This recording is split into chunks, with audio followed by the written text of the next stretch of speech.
महोदय, लक्षवेधी क्रमांक 4 केल्याप्रमाणे सन्मान्य अध्यक्ष महोदय, राज्यामध्ये प्रार्थना स्थळांवरती असलेले भोंगे त्या विषयाच्या संदर्भामध्ये मी आज लक्षवेधी मांडलेली आहे. शासनाच्या माध्यमातून जे उत्तर देण्यात आलेलं आहे ते काही समाधानकारक नाहीये. सन्मान्य अध्यक्ष महोदय, आज सर्व प्रार्थना स्थळांवरून मशिदीवरून अजानच्या वेळेस भोंगे लावले जातात. दिवसभरामध्ये 5 ते 7 वेळा हे भोंगे जे असतात हे लावले जातात. सन्मान्य मध्यंतरी मुंबई हायकोर्टाने देखील निर्णय दिलेला होता की अजान म्हणणं हा संविधानाप्रमाणे सर्वांचा अधिकार आहे, त्यांनी त्यांच्या प्रार्थना स्थळामध्ये जाऊन म्हणायला पाहिजे. परंतु भोंगा हा कुठल्याही धार्मिक भावनेशी निगडित नाहीये आणि त्यामुळे सन्माननीय अध्यक्ष महोदय, परिसरामध्ये राहणाऱ्या नागरिकांना म्हणजे कोणी आजारी असतं, कोणाच्या परीक्षा असतात, कोणी वयोवृद्ध असतं, कोणी रात्रपाळी करून आलेला असतं, अशा सर्वांना ह्या भोंग्यांच्यामुळे ध्वनी प्रदूषणाच्यामुळे त्रास होतो.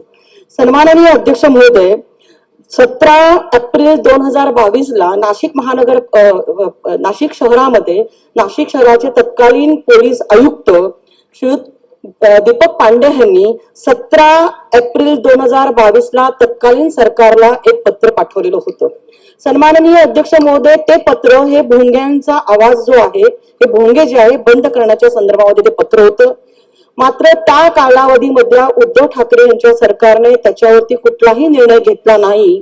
परंतु त्यांचं पत्र जे होतं हे पूर्णतः मीडियामध्ये व्हायरल झालं आणि आदरणीय उत्तर प्रदेशमध्ये योगीजींच्या सरकारने तत्काळ त्याच्यावरती कारवाई करत 19 एप्रिल 2022 रोजी त्या विषयाच्या बाबतीमध्ये कारवाई केली आणि उत्तर प्रदेशमधले जे भोंगे जे आहे हे पूर्णतः बंद करण्यात आले.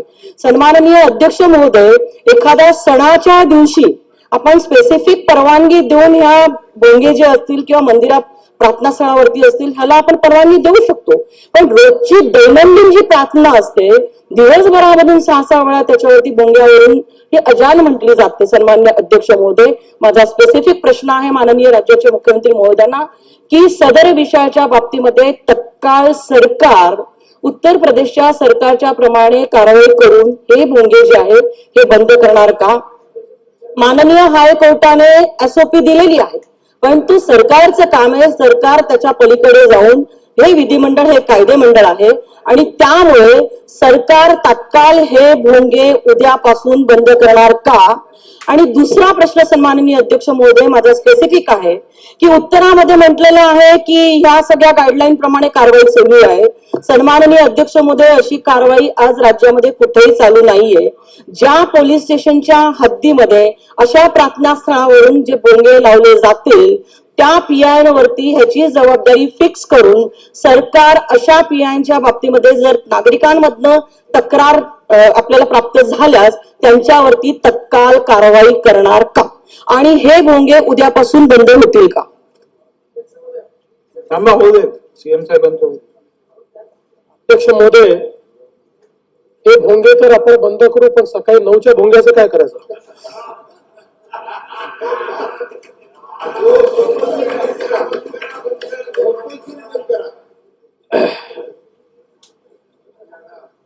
अध्यक्ष महोदय, सन्माननीय देवयानीताई फरांदे यांनी जो मुद्दा उपस्थित केलेला आहे मुळामध्ये माननीय सर्वोच्च न्यायालयाने जो आपल्याला आदेश दिलेला आहे त्या आदेशानुसार कुठल्याही प्रार्थना स्थळावर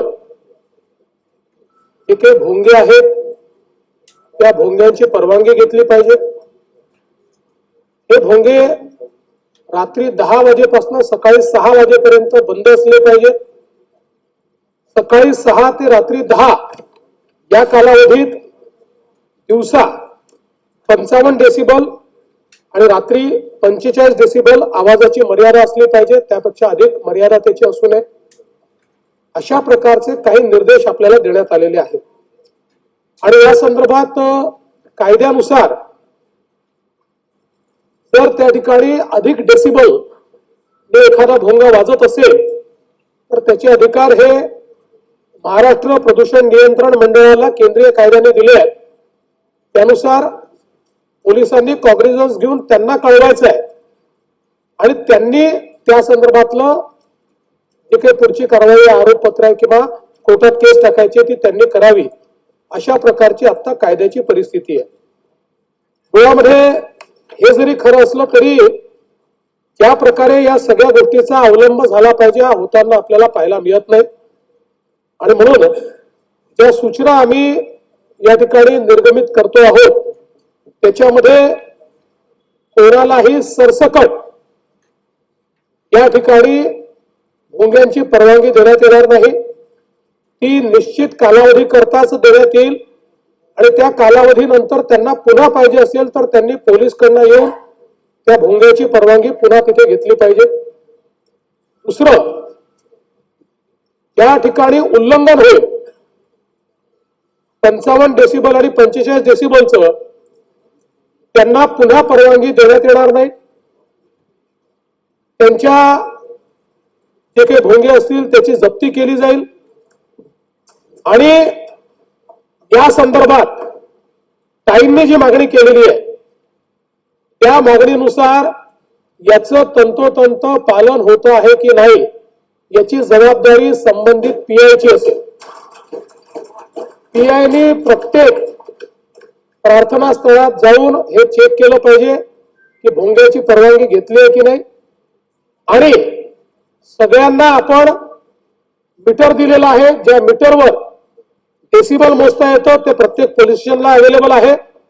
त्यामुळे अशा प्रकारे ते डेसिबल मोजून त्याच्यावर जर डेसिबल पेक्षा जास्त अशा प्रकारे आवाज येत असेल तर पहिल्या टप्प्यात एमपीसीबीला सांगणे, त्यांच्याकडनं कारवाई करणे आणि दुसऱ्या टप्प्यामध्ये त्यांच्या परवानग्यांना रिन्यू न करणे अशा प्रकारची कारवाई या संदर्भात केली जाईल आणि अतिशय कडकपणे याचं मॉनिटरिंग जे आहे ते केलं जाईल.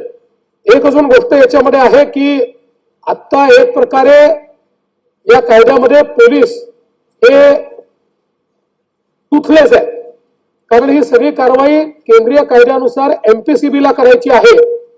त्यामुळे त्याचे जे नियम आहेत त्या नियमांमध्येही काही बदल करणं अपेक्षित आहे.